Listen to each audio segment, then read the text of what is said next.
We are pitting 5 different Swhacker style broadheads against each other in a competition that will really test them at their limits. There is going to be 5 different tests in this competition, and each broadhead will get a rank between 1 and 5 for every test. The broadhead in rank 1 will get 5 points. The broadhead in rank 5 will get 1 point. The broadhead with the most points at the end of this contest will be your winner. Now let's meet the contestants.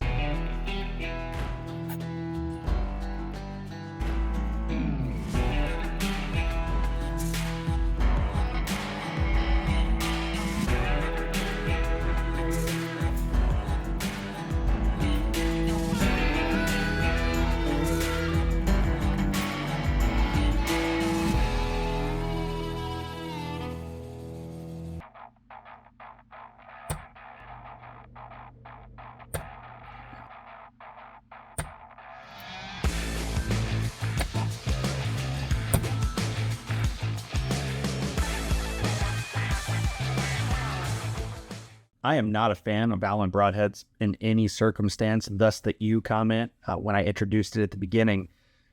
But it was much sharper out of the package than everything else on this test, and honestly, that shocked me. Now, the reason we do out-of-package sharpness testing is because I've noticed a lot of hunters, and I'm included in this, will buy a pack of broadheads. One of them gets pulled out to make sure that your arrows are flying right, that your bow is tuned, that it's hitting where it's supposed to, and the other 2 get left in the package until it's time to go hunting. So knowing what those are going to be out of the package as far as sharpness is concerned is very important in my opinion. Also, for comparison's sake, a razor blade on that best tester, that's the sharpness thing I use to test, scores a 50 or thereabouts.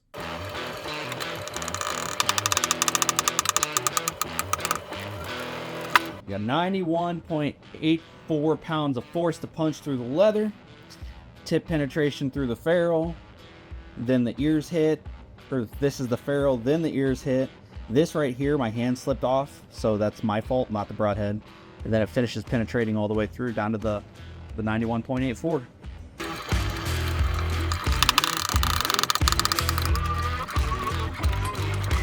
All right, taking a look at the graph, we have 98.13 pounds of force to get through the leather. Honestly, that's much higher than I expected. You can see there was kind of a stall right here. I could not get the dang thing to crank, even though I was really trying. Then it pops through, and then down here is your peak, and this is the point where the wings pop through.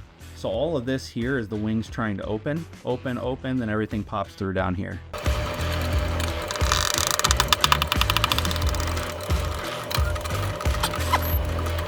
This took 114.15 pounds of force to punch through the leather.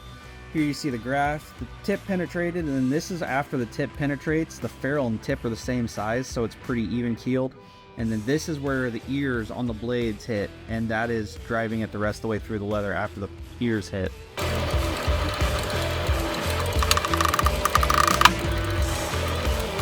The Raptortrick used 57.04 pounds of force to punch through the leather. You can see tip penetrating through, hits the ears, and then it took very little force once it hit the ears to continue to go through.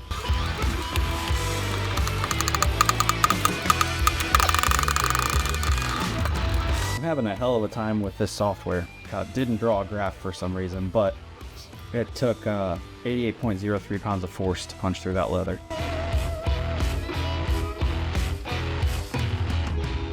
The Raptortrick really ran away with this competition. 55 pounds of force to get through that leather. The next closest is 88 pounds. And the Raptortrick shines here because of the way it's designed. The point of that broadhead is a larger diameter than the rest of the ferrule. So once the point pushes through, it's very easy for the ferrule to follow. And the ears on the broadhead are just wide enough to catch and open the broadhead, but not so wide that it hinders penetration further through the leather. The next closest was that Allen, and to be perfectly honest, I kind of regret talking so much crap about Allen broadheads. These first 2 tests that Allen has really showed up and impressed the crap out of me.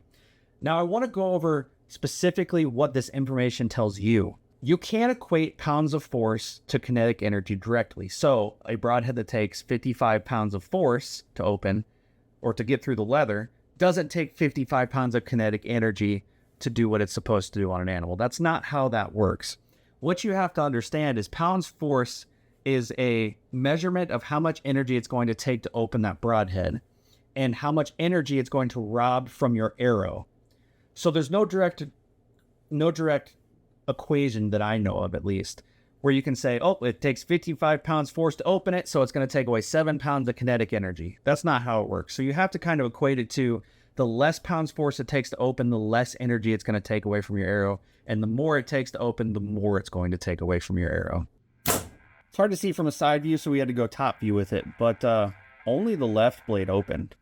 You can see there's no, I mean, that's just the ear, whereas this is the full blade. So that's odd. I would have never expected that. If I had to guess, I would say that somehow the band kind of got jammed up in there and kept the blade close. That'd be my only guess. I don't know any other way that would have possibly happened. So fully open is really tough to see from this angle.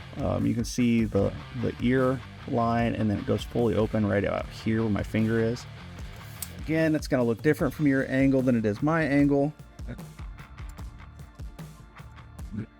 But I'm getting 3 13/16 to fully, well, to one blade open at least. And then measuring penetration, I get 10 3/4 of an inch, but again, only one blade open, so I don't know. I mean, I'm going to measure it anyways, but it's not really a fair comparison. The Levi Morgan Swhacker did open fully. You can see the lines of that right here and right here. One thing I want to point out, see how there's a wound channel back here also? So those are the ears that open those blades and made that wound channel. And then you can see the blades start to open into that full 2-inch cut. It doesn't look like the Broadhead fully deployed, but that's just gel has a rebound effect and it pushes it out and makes it look like those blades don't fully deploy. Let's measure from fully open, and we're going to mark fully open is right here. Like I said before, this may look different from your angle. It's just because of the camera angle. I'm getting 2 3/4 of an inch to fully open. I'm getting 9 13/16 of an inch penetration. And his Broadhead did open fully. So here's the open full mark.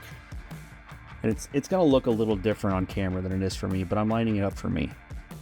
So there's the open full mark for me. It's going to be 2 9/16, we're calling it. 9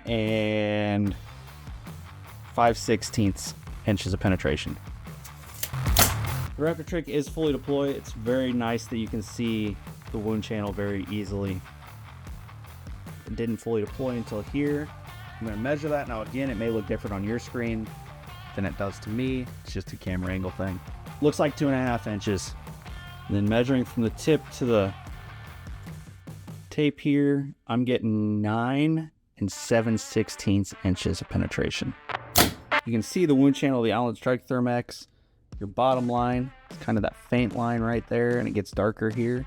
Same with the top, it's this line. It did open to the full 2-inch cut, and it looks like it didn't here, but what happens in this gel is the Broadhead hits, and because the gel is so dense and so kind of rubbery, they'll sometimes push back a little bit. So that's what's happening and why those blades look the way they do. 10 11/16.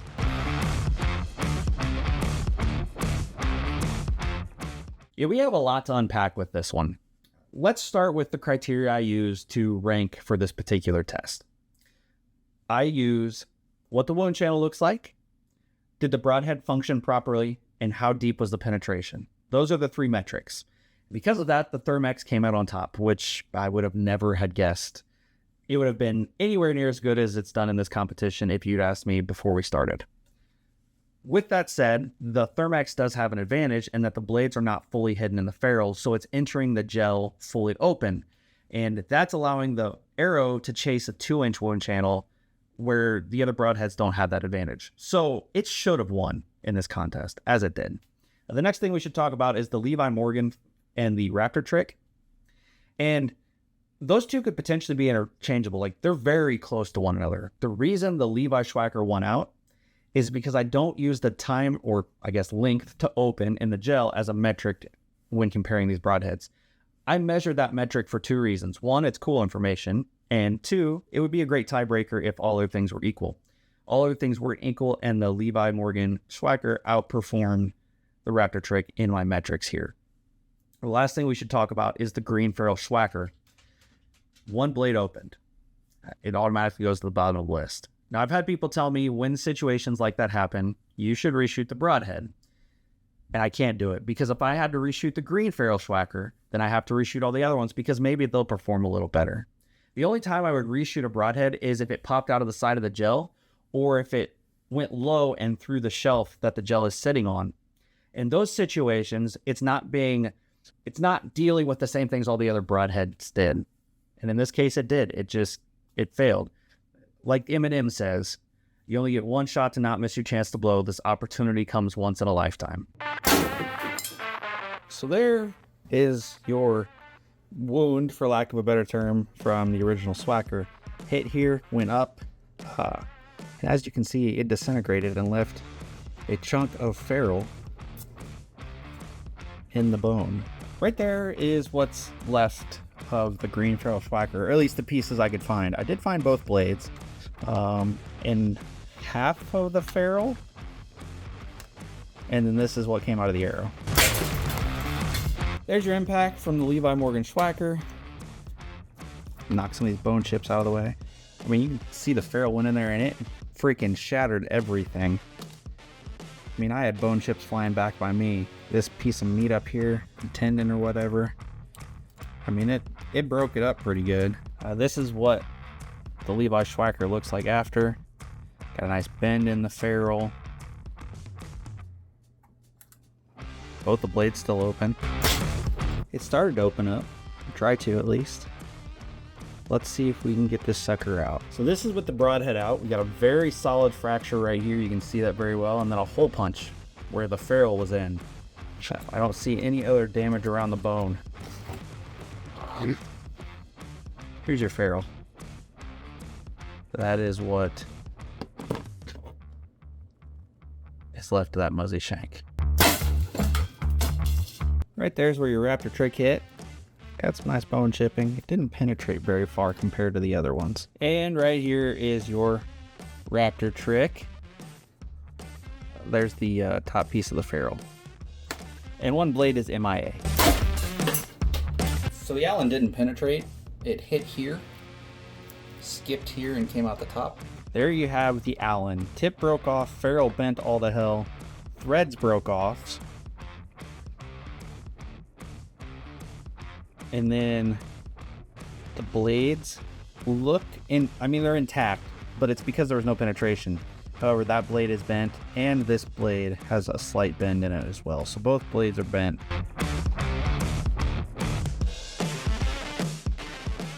Finally, the Levi Morgan Swhacker comes out on top of one of these tests. That's what I picked to win this. I'm honestly a little disappointed it's not been doing better. Now, as far as the test itself, I do a frozen cow femur because I feel like frozen is more consistent as far as density goes versus thawed. I do a cow femur because I can easily get it at a local butcher compared to like a deer shoulder or similar.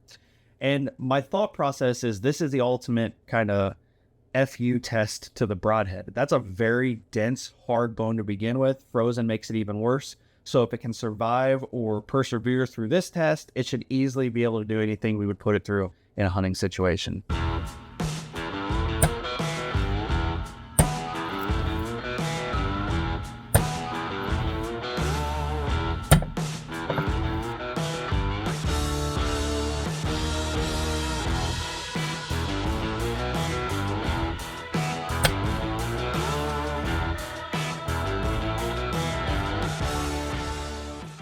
There was a whole lot of tying going on in this test, and honestly, it doesn't surprise me a ton.